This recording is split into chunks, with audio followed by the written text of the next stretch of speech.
Hello friends, দেখবে চলো আমি আমার গাছে কি কি খাবার দেই। এটা হলো চাল ধোয়া জল, সকালবেলা চাল ধুয়েছি সেই জল। এইটা হলো চিকেন রান্না করব, সে পেঁয়াজ রসুন ধোয়া জল। এটা হচ্ছে 3 দিনের পচানো ভাতের ফ্যান। এর মধ্যে হচ্ছে কুমড়ো, তার বেগুন, কালকে রাত্রে বেগুন পোড়া দিয়েছিলাম, বেগুন পোড়া ছাই, এই সমস্ত কিছু সব কিছু মিলিয়ে মিশিয়ে এবার আমি গাছে খাবার দেবো। চলো দেখবে, চলো আমার সাথে থাকো।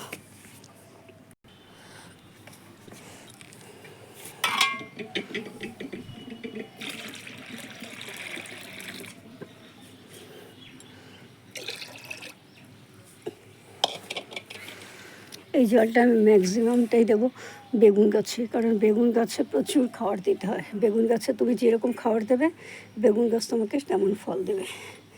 আর দেবো ওই যে লাল কুমড়ো গাছগুলো হচ্ছে সেখানে।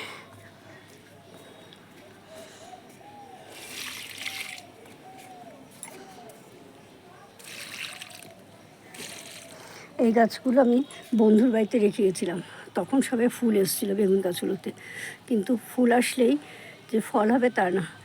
তখন দেখছিলাম, তারপরে এসে দেখলাম কড়া পড়েছে, কড়া আর বাড়ে না। কালকে এখানে আসার পরে 2 দিন আগে নিয়ে এসেছি, নিয়ে আসার পরে এখানে চাল ধোয়া জল, হাতের ফ্যান, এগুলো সব দিয়েছি। দেওয়ার পরে দেখো বেগুনগুলো একটু বড় হচ্ছে, এখানেও তাই। এখানে দেখো কুমড়ো টুমড়ো রয়েছে, সবটা এখানে দেবো না, কারণ নিচে যে বেগুন গাছটা আছে সেই বেগুন গাছটা তো আমাকে কিছু খাবার দিতে হবে। দিয়ে এইটার মধ্যে আমি কী করব, চিকেন ধোয়া জলটা এর মধ্যে রাখবো। সেই চিকেন ধোয়া জলটা, রক্তগুলো সমস্ত গাছে অল্প অল্প করে দিয়ে দেবো। এইভাবে আমি মোটামুটি গাছের খাবার দেয়। আর এইখানে চাল ধোয়া জলটা রইল, এই জলটা মধ্যে আরও অল্প কিছু জল মিশিয়ে নেবো। মিশিয়ে নিয়ে এই জলটা সব গাছে দেবো। তবে আমি সব গাছে এই ভাতের ফ্যান, তারপরে মাছ মাংস ধোয়া জল, রক্তগুলো দেই না। কারণ কিছু কিছু গাছ আছে যেগুলো মানে ঠাকুরকে দেই বলে আমি আর কি দেই না। আমি সেখানে সবজি ধোয়া জল দেই, পেঁয়াজ রসুনের জল দেই, কিন্তু মাছ মাংস ধোয়া জলটা দেই না। মাছ মাংস ধোয়া জলটা বেশিরভাগ খেতে দেই এই যে এই গাছগুলোতে, বেগুন গাছে, তারপর তোমার ওই লাউ কুমড়ো গাছে। দেখো এই কুমড়ো গাছটা নেমে ঝুলে গেছে, এখানে দিয়েছিলাম। এবার এই কুমড়ো গাছটা ঝুলে গেছে তো, আর কুমড়ো গাছটার নিচে আছে লাউ গাছটা। এই যে এইটা হলো লাউ গাছ, এটা হলো কুমড়ো গাছের নিচে। এবার এই গাছটাকে আমি যত তুলে দিই গাছটা তত ঝুলে যাচ্ছে। এখনও ঠিক মতো এটাকে মাচা করা হয়নি, তো যতদিন এটাকে মাচা না করে দিতে পারবো ততদিন পর্যন্ত এ ঠিক থাকবে না, আর অন্য কেউ ঠিক মতন থাকতে দেবে না। এই নিচের পাতাটা পেকে গেছে, এটাকে আমি রাখবো না। আমি যে পাতাগুলো পেকে যায় সেই পাতাগুলো কখনো রাখি না, এগুলো কেটে দিই।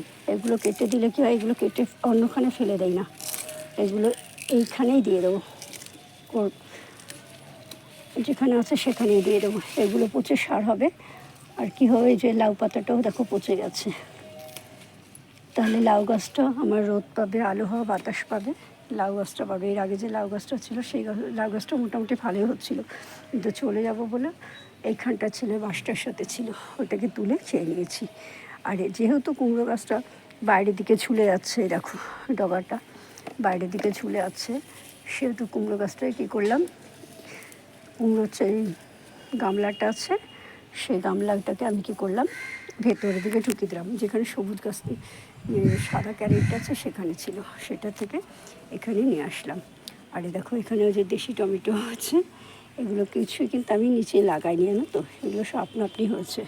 দেখো টমেটো হচ্ছে, ওখানে হচ্ছে, এই যে গাছে দেই না সার, এগুলো সবজি দেওয়া জল, তারপরে টমেটোর বীজ এগুলো সব দেওয়া হয়, তো এগুলোতে এই দেশটা তৈরি হয়েছে।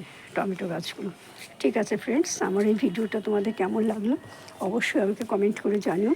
যদি আমার এই ভিডিওটা তোমাদের ভালো লাগে তাহলে অবশ্যই লাইক করো, শেয়ার করো, সাবস্ক্রাইব করো, আর পাশে থাকা আইকন বেলটা বাজিয়ে দেয়। আর এই দেখো আমার এই ক্যাপসিকাম গাছটা কীরকম হয়ে গেল।